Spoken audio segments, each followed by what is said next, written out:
Prof. Susi, kalau hukum sudah sering sekali dijadikan alat kepentingan buat penguasa, alat untuk kepentingan politik praktis, untuk mengintimidasi, apa pesan yang bisa Prof. Susi titipkan kepada para penegak hukum di negeri ini? Mereka nanti yang akan bertugas untuk menjaga ketertiban, kelancaran pemilu, apakah kita masih bisa berharap kepada mereka? Ya, akhirnya semua ini kan menjadi, kalau saya katakan, pencalonan Gibran oleh MK, ya, waktu itu oleh putusan MK. Kemudian nanti terjadi mereka tidak menerima hasil pemilihan umum. Maka siapa yang akan menyelesaikan? MK juga. Ya. Jadi bahasanya MK memulai, MK yang harus mengakhiri. Nah, ini kan juga harus dipahami oleh para penegak hukum. Janganlah ketika mereka membuat putusan, mereka bermain-main dengan itu. Buatlah putusan yang adil, buatlah putusan yang bisa mengayomi, memenuhi rasa keadilan.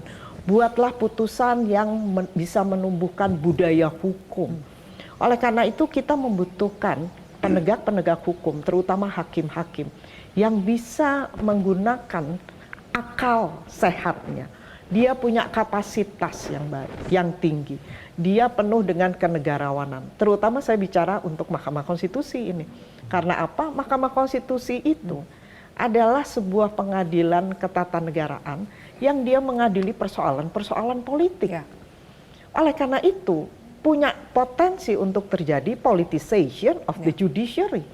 Dialah yang akan mengadili perkara-perkara mega politik. Ya.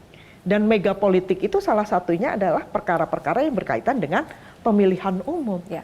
Jangan sampai nanti mereka terjadi, mereka menggunakan secara sewenang-wenang, jadi terjadi abusive gitu loh, abusive judicial review. Jadi ketika dia punya wewenang untuk melakukan pengujian undang-undang, punya wewenang untuk mengadili sengketa hasil pemilihan umum, maka itu harus mereka lakukan fungsi-fungsi itu dengan sangat baik. Mereka harus menilai bukti-bukti itu dengan sangat baik. Mereka menggunakan proportionality test, mereka menggunakan balancing.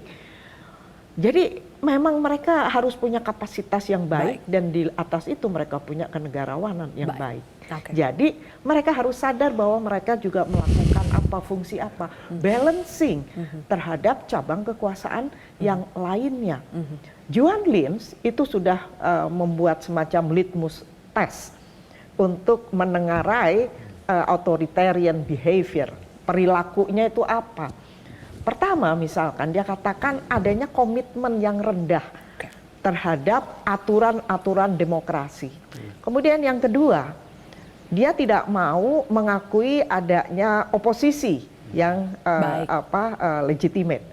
Kemudian yang ketiga, dia mulai itu kebebasan itu mulai dibatasi, shrinking public space, termasuk kebebasan media. Kemudian dia mentoleransi adanya kekerasan. Nah, litmus test ini kan sebetulnya sudah harus dapat kita baca ya dengan baik. Jangan sampai nanti post election litmus test ini terbukti. Dan kita tidak berharap itu terbukti. Dan kita tidak berharap karena kita ingin Indonesia adalah Indonesia yang lebih baik. Karena apa? Saya teringat tadi Prof. Laksono mengatakan UGM itu kemudian berpikir ya, UGM yang pertama kali seruan, dan itu seakan-akan memenuhi apa yang disampaikan oleh Bung Hatta pada pidato penerimaan Dr. Honoris Causa dengan judul Lampau dan Datang. Beliau berpesan UGM harus merespon kondisi-kondisi yang ada di masyarakat. Saya pikir kemudian ini terjadi lagi pada tahun 2024. Akhirnya UGM yang memulai dan kemudian diikuti menjalar ke semuanya. Mudah-mudahan sikap kenegarawan itu masih ada ya. Mudah-mudahan di sisa waktu yang terakhir mendekati hari pencoblosan ini kita berharap pemerintahan, penguasa bisa tersadar. Terima kasih Bapak-Bapak, Maha Guru Besar, terima kasih sudah hadir bersama kami di Kontroversi. Pemirsa, demikianlah akhir dari Kontroversi. Saya Zilvia Iskandar pamit undur diri, sampai jumpa.